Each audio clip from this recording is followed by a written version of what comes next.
తెలుగు మిత్రులారా, మోదీ తాత గారు మాటలు మీరు విన్నారు కదా.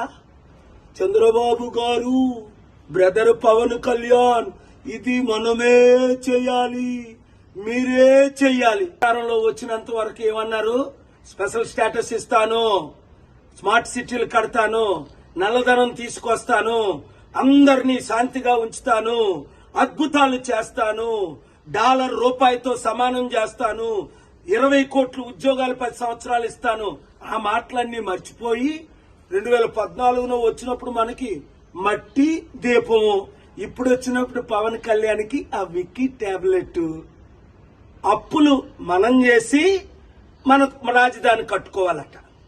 ఇప్పటికైనా బుద్ధి వచ్చిందా? మన డబ్బంతా తీసుకెళ్లి గుజరాత్కి అప్పచెప్తున్న లక్షల కోట్లు.